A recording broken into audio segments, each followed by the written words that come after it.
اللہ کی حفاظت کرو گے، اللہ پر بھروسہ رکھو گے تو تم اللہ کو اپنے سامنے پاؤ گے۔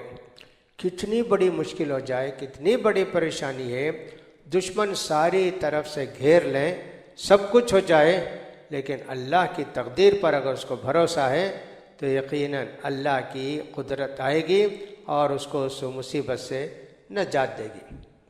وَإِذَا سَأَلْتَ فَاسْأَلِ اللَّهَ، جب مانگنا ہو تو اللہ ہی سے مانگنا، کسی اور سے نہیں مانگنا۔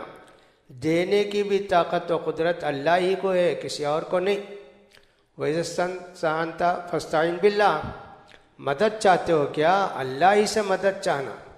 کوئی تمہاری مدد نہیں کر سکتا اللہ کی ارادے کے بغیر، اللہ کی مشیت کے بغیر، اس کا بھی خیال کرو۔ بڑی بات آپ نے فرمائی، وَعْلَمْ أَنَّ الْأُمَّةَ لَوْ اجْتَمَعَتْ عَلَىٰ أَن يَنفَعُوكَ بِشَيْءٍ لَمْ يَنفَعُوكَ بِشَيْءٍ لَمْ يَنفَعُوكَ إِلَّا بِشَيْءٍ قَدْ كَتَبَهُ اللَّهُ لَكَ، اور جان لو کہ سارے لوگ مل کر تم کو کوئی فائدہ پہنچانا چاہیں تو فائدہ نہیں پہنچا سکتے۔ ہاں، وہی فائدہ پہنچا سکتے ہیں جو اللہ نے لکھا ہوگا۔ دیکھیں تقدیر پر کس قدر ایمان ہونا چاہیے۔ ساری امت، ایک آدمی نہیں، دو آدمی نہیں، چار آدمی نہیں، ساری امت مل کر بھی اگر کسی کو فائدہ پہنچانا چاہے نہیں پہنچا سکتے۔ ہاں، اللہ نے لکھا ہے تو وہ فائدہ ہی پہنچا سکتے۔ اسی طرح وَعْلَمْ أَنَّ الْأُمَّةَ لَوْ اجْتَمَعَتْ عَلَىٰ أَن يَضُرُّوكَ بِشَيْءٍ لَمْ يَضُرُّوكَ إِلَّا بِشَيْءٍ قَدْ كَتَبَهُ اللَّهُ عَلَيْكَ، سارے لوگ دنیا کے مل کے اگر تم کو کوئی نقصان پہنچانا چاہیں تو سارے لوگ مل کر بھی تم کو نقصان نہیں پہنچا سکتے مگر اتنا ہی جو اللہ نے تقدیر میں لکھا ہوگا۔ کس قدر تقدیر کو اور قدرت کو دخل ہے دیکھیے۔ اسی لیے تو حسن بصری رحمۃ اللہ علیہ نے، امام احمد بن حنبل رحمۃ اللہ علیہ نے، ابن عباس رضی اللہ عنہما نے، سارے لوگوں نے کہا کہ تقدیر کا منکر گویا اللہ کی قدرت کا منکر ہے، اللہ کی قدرت کا منکر ایمان کا منکر ہے اور اللہ کا منکر ہے، لہٰذا اس کو سمجھنا چاہیے۔ بہت پہلے میں نے ابن عمر رضی اللہ تعالیٰ عنہ کی حدیث بھی بیان کی کہ کوفے سے کچھ لوگ آئے اور بتایا کہ ہمارے ہاں کچھ لوگ تقدیر کا انکار کرتے ہیں، تو عبداللہ بن عمر رضی اللہ تعالیٰ عنہ نے کہا جب تم جاؤ گے کوفے کو تو بتا دینا کہ میں ان سے بری ہوں اور مجھ سے بری ہیں، یعنی کہ میرا ایمان دوسرا ہے، ان کا ایمان دوسرا ہے اور ان کے ایمان کا کوئی اعتبار نہیں۔ پھر اس کے بعد عمر رضی اللہ تعالیٰ عنہ کی وہ حدیث سنائی کہ جبریل علیہ السلام آئے، اللہ کے رسول صلی اللہ علیہ وسلم سے اسلام، ایمان، احسان اور قیامت وغیرہ کے تعلق سے جو سوال کیا اس کا جواب اللہ کے رسول نے دیا، اس حدیث کو ذکر کیا، لہٰذا اس کا بھی ہم کو پوری طرح خیال کرنا چاہیے۔ رفعت الاقلام وجفت الصحف، تقدیر لکھ دی گئی، سارے کاغذ خشک ہو گئے، اب اس میں سے کوئی بدلنے والی چیز نہیں ہے۔ ہاں، جس کو اللہ چاہتا ہے اس کو اللہ بدلتا ہے، کسی کے دعا کے ذریعے بدلتا ہے، صدقہ خیرات کے ذریعے بدلتا ہے، وہ اللہ جس کو چاہتا بدلتا ہے۔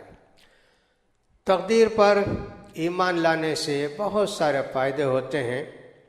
اس کا سینہ اطمینان، ایمان، صبر، شکر سے لبریز ہو جاتا ہے۔ کوئی چیز ملی تو کہا بھی اللہ نے چاہا تو ملی، اتراتا نہیں، فخر نہیں کرتا۔ کوئی چیز نہیں ملی تو کہا اللہ نے نہیں لکھا، نہیں ملی۔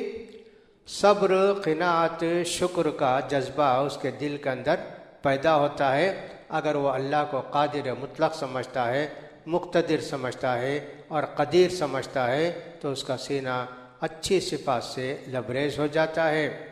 اسی طرح کوئی آدمی کسی کو نقصان پہنچاتا ہے، انتقام لینے کی فوراً کوشش نہیں کرتا، بھئی اللہ نے لکھا تھا، اس نے مجھے مار دیا، اس نے مجھے نقصان پہنچا دیا۔ ہاں، اگر اجازت ہے شریعت کی طرف سے کہ بدلہ لے سکتے، لیکن اللہ کے نیک بندے بہت سارے لوگ بدلہ نہیں لیتے۔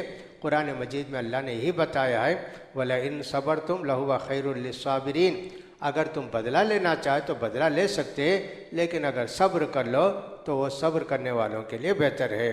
لہٰذا اس لیے ہم کو چاہیے کہ صاحب اللہ کی تقدیر پر، اللہ کی قدرت پر پورا ایمان رکھیں، پورا بھروسہ رکھیں اور نیکی کرنے کا جذبہ پیدا کریں اور ہر چیز میں اللہ ہی سے مدد مانگتے رہیں۔ تو پھر قدیر کو بھی یاد رکھیے، قادر کو بھی یاد رکھیے، مقتدر کو بھی یاد رکھیے کہ ساری طاقت اور قدرت کا سر چشمہ اللہ ہی ہے، اسی کے ذریعے سب کچھ ہو سکتا ہے، اس کی چاہت کے بغیر کچھ نہیں ہو سکتا۔